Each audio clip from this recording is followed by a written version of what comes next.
السلام عليكم ورحمة الله وبركاته. الحمد لله الذي بنعمته تتم الصالحات وبعفوه تغفر الذنوب والسيئات، ثم الصلاة والسلام دائمين متلازمين على سيدنا وشفيعنا ونبينا محمد وعلى آله وأصحابه إلى يوم الدين، أما بعد. Beranjak pada malam yang ke-16, terdapat satu ungkapan dalam bahasa Arab, yaitu nisfu Ramadan dhahaba wa nisfuhul akhar dhahabun, yang mana apabila diartikan telah berlalu setengah dari bulan Ramadan dan setengah sisanya adalah emas. Yang mana ungkapan ini membawa makna, membawa pesan bahwasanya bulan Ramadan yang itu diibaratkan sebagai tamu, maka kepergiannya telah mendekati, sehingga sisa-sisa waktu dari bulan Ramadan yang tinggal kurang lebih 15 hari ini adalah bagaikan emas, yaitu kesempatan yang sangat berharga. Jamaah yang dirahmati oleh Allah Subhanahu wa Ta'ala, tentu sebagai seorang muslim yang bijak menghadapi realita bahwasanya sebentar lagi bulan Ramadan akan meninggalkan kita, setengahnya telah kita lalui, maka perlu untuk kita mengarahkan upaya untuk memaksimalkan apa yang ada di bulan Ramadan ini.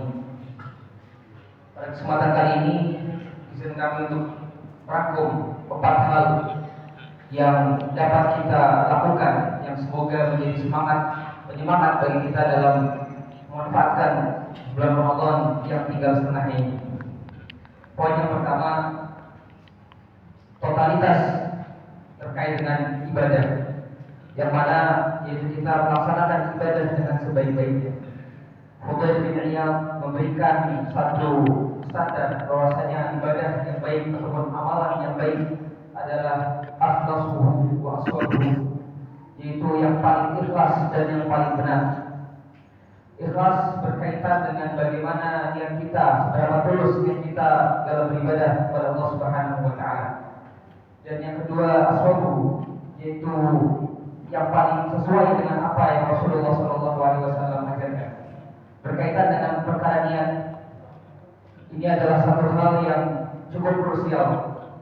Ibnu Mubarak pernah berkata, "Rubba amalin saghirin tu'azzimuhu niyyah, wa rubba amalin kabirin tusaghiruhu niyyah." Yang artinya, bisa jadi suatu perbuatan yang kecil, yang ringan, nilainya bisa menjadi besar karena niat. Begitu pula sebaliknya, amalan yang besar bisa jadi nilainya menjadi kecil karena niat. Oleh karena itu, jangan sampai amalan-amalan yang nilainya besar di bulan Ramadan itu bisa menjadi kecil nilainya karena niat yang kurang untuk dibenahi. Kemudian yang kedua, maksimalkan pahala puasa. Jangan sampai puasa yang dilakukan hanya berperan sebagai penggugur kewajiban. Padahal Allah Subhanahu wa Ta'ala berfirman dalam hadis qudsi, "Kullu amal ibni Adam lahu illa siyam fa innahu li wa ana ajzi bihi." Bahwasanya setiap amalan dari Adam itu untuknya kecuali puasa, bahwasanya khusus untuk Allah Subhanahu wa Ta'ala dan Allah sendiri yang akan membalasnya. Di hadis qudsi ini maksud dari Allah sendiri yang akan membalasnya, bahwasanya Allah Subhanahu wa Ta'ala memberikan ganjaran yang khusus untuk ibadah puasa ini. Jikalau suatu amalan dapat dilipat gandakan dari 10 sampai 700, maka ganjaran puasa ini tidak kualitatif. Allah Subhanahu wa Ta'ala memberikan sesuai dengan apa yang Allah kehendaki.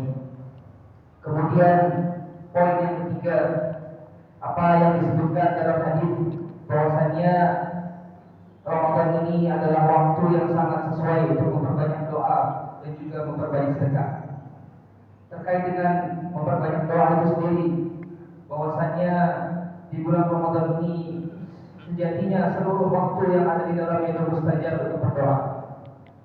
Baik itu ketika sahur maupun ketika sedang dalam keadaan berpuasa maupun ketika mendekati waktu untuk berbuka puasa. Oleh karena itu, dalam berdoa, mari kita maksimalkan di bulan Ramadan ini.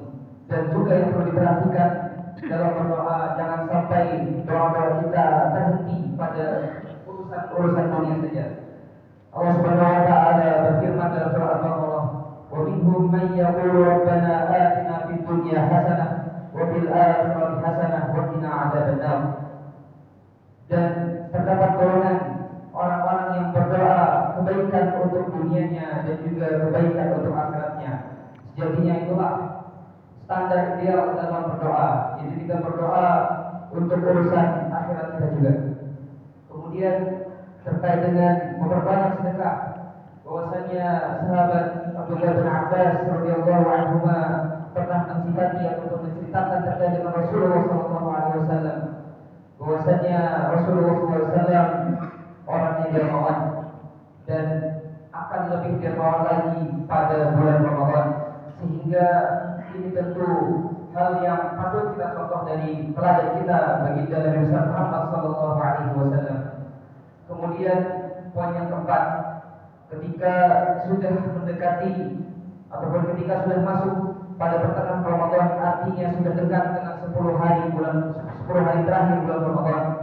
Oleh karena itu, mari kita persiapkan dengan sebaik-baiknya, karena sejatinya bulan Ramadan adalah momen yang sangat luar biasa, dan di dalam Ramadan itu terdapat momen yang sangat spesial juga, yaitu di 10 hari terakhir bulan Ramadan. Sehingga jika kita sudah berada di pertengahan Ramadan, artinya sudah sangat dekat dengan 10 hari terakhir bulan Ramadan. Sehingga mari kita manfaatkan sisa-sisa di bulan Ramadan ini, sehingga nantinya kita dapat keluar dari bulan Ramadan dalam keadaan mendapatkan ampunan dari Allah Subhanahu wa taala. Demikian yang dapat kami sampaikan. Wassalamualaikum warahmatullahi wabarakatuh.